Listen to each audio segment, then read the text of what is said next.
السلام علیکم ورحمۃ اللہ وبرکاتہ۔ بسم اللہ الرحمن الرحیم، والصلاة والسلام علی رسولہ الکریم وعلی آلہ واصحابہ اجمعین، اما بعد۔ دنیا میں جتنی بھی قومیں تباہ ہوئیں اس کا سبب ان کی معاشی تنگی، اسباب کی قلت یہ نہیں تھا۔ قرآن کہتا ہے ہر قوم اس وقت تباہ ہوئی جب وہ بے عمل ہوئے، بد عمل ہوئے، بد اخلاق ہوئے، تو اللہ تعالیٰ نے ان کو پکڑا، اور وہ قومیں اس وقت اپنے عروج پر تھیں۔ میرے محترم پاکستانی بھائیوں، بہنوں، بچوں، اس وقت جو واقعہ ہوا ہے ہماری بد اخلاقی اور پستی کی انتہا ہے۔ اس سے آگے بڑھ کر کوئی پستی نہیں، اس سے آگے بڑھ کر کوئی بے حیائی، بد اخلاقی نہیں۔ مجھے سمجھ میں نہیں آ رہا کہ میں اس کی مذمت کے لیے الفاظ کیا استعمال کروں، اور قوم کی اخلاقی پستی کے لیے کون سا نوحہ لکھوں، کون سا مرثیہ بیان کروں کہ ہم ہر لحاظ سے اخلاقی طور پر کتنے پست ہو چکے ہیں۔ ہمارے بھی زوال کا سبب اسباب کی کمی نہیں ہے، ہم نیوکلیئر پاور ہیں۔ ہماری پوری امت کی پستی کا سبب صرف بد اخلاقی، بے حیائی، نافرمانی۔ تو جب عروج آتا ہے تو وہ صفات پہ آتا ہے، جو زوال آتا ہے وہ بد اخلاقی اور اعمال کی پستی پر آتا ہے۔ اتنا شرمناک واقعہ ہے کہ میری زبان لڑکھڑا رہی ہے بولتے ہوئے، اس کی جتنی بھی مذمت کی جائے کم ہے۔ میری گزارش ہے حکومت کے اداروں سے کہ ان کو قانون میں جو سخت سے سخت سزا ہو سکتی ہے وہ دی جائے، اور میں حکومت پاکستان سے گزارش کروں گا کہ اللہ کے واسطے عدلیہ اور قانون اس کا اعادہ کریں، اس کو بدلیں۔ ہمارا قانون 150 سال جو انگریز بنا کر گیا تھا وہی چل رہا ہے۔ ہماری عدلیہ میں بہت اچھے جج ہیں، بہت اچھے وکیل ہیں، آنے والا بھی مظلوم ہوتا ہے، لیکن سب تھک ہار جاتے ہیں انصاف لیتے ہوئے۔ تو میں حکومت پاکستان سے یہ درخواست کروں گا کہ اللہ کے واسطے اس قانون پر غور کریں، اور اس پر ساری جو ہماری پارلیمنٹ ہے اس کا تو کام ہی ہوتا ہے قانون سازی، لیکن وہ آپس میں ہی لڑتے رہتے ہیں۔ تو اس میں سارے جو اپوزیشن ہے، حکومت ہے، مل کر جو اچھے صاحب علم وکلاء اور جج ہیں، سچے ہیں، دیانتدار ہیں، یہ سب مل کر اس قانون کو تبدیل کریں۔ یہ خود ایک ظلم ہے جو عدالتوں میں ہو رہا ہے۔ مظلوم کا سب کچھ بک جاتا ہے، پھر بھی اسے انصاف نہیں ملتا۔ 10 سال کے بعد پتہ چلتا ہے کہ یہ تو بے گناہ ہے، اس کو رہا کر دیا جائے۔ اس کی زندگی کے 10 سال کہاں چلے گئے؟ اور کتنے بے گناہ پھانسی پر چڑھ گئے۔ تو میرا تو سر شرم کی وجہ سے جھکا ہوا ہے کہ میں کیا کروں، کیا کہوں۔ تو ایک تو میری حکومت سے گزارش ہے کہ ان کو سخت سے سخت سزا دی جائے، اور دوسرا قانون سازی کی جائے۔ یہ قانون پرانا ہو چکا ہے، آج سے 80 سال پرانی گاڑی پر کون چڑھے گا؟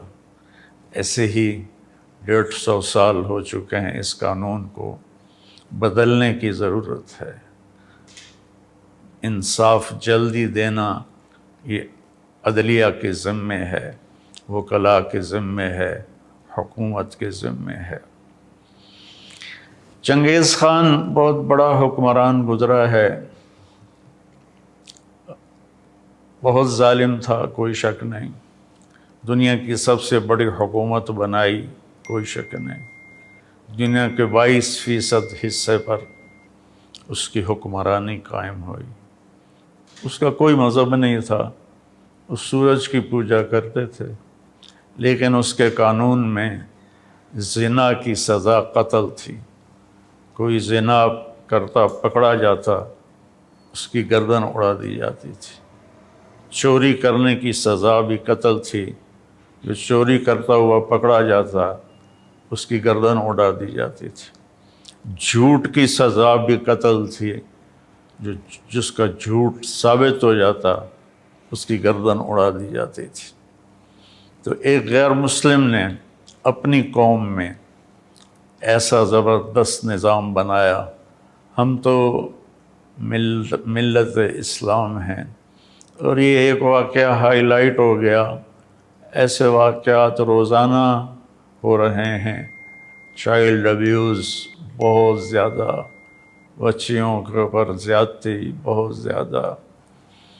یہ سامنے آ گیا اس لیے اس پر شور مچا، لیکن یہ واقعات تو روز ہو رہے ہیں۔ تو اللہ کے واسطے صرف حکومت یہ نظام نہیں بنا سکتی کہ لوگ بدل جائیں، ہمیں اپنے آپ کو بدلنا ہوگا۔ والدین سب سے پہلا اسکول ہوتے ہیں، وہ بچوں کی تربیت سے غافل ہیں، بس اسکول جائیں اور پڑھائی کریں، پھر آپ واپس آئیں، ٹیوشن پڑھیں، اور بس پھر کھانا کھائیں اور سو جائیں۔ آگے ہمارے اسکول صرف کاروباری ادارے ہیں، تربیت ساز نہیں ہیں۔ ہمارے کالجز میں لڑکے لڑکیاں اکٹھے پڑھتے ہیں، جب پیٹرول اور آگ اکٹھا ہوگا تو پھر آگ نہ لگے، یہ کیسے ہوگا؟ کو ایجوکیشن، مخلوط تعلیم، اس نے بے حیائی کو پروموٹ کیا ہے، اس میں کوئی شک نہیں ہے۔ میں خود کالج لائف گزار کے اللہ کے راستے کی طرف آیا، تو اس وقت میں اور آج اس کو 50 سال گزر چکے ہیں۔ میرا دکھ درد ہے بھائیوں بہنوں، اپنے بچوں کی بچیوں کی تربیت کرو، حفاظت کرو۔ اور اللہ کے نبی کا فرمان ہے رات کو اکیلے کوئی سفر نہ کرے۔ عجب میرے نبی کا فرمان ہے کہ کوئی مرد بھی ہے تو رات کو اکیلے سفر نہ کرے۔ اور میں سب والدین سے کہتا ہوں اپنے بچوں کے اخلاق پر نظر رکھیں۔ اسکول والے کالج والوں سے کہتا ہوں کہ بچے بچیوں کو اخلاق کا سبق دیں۔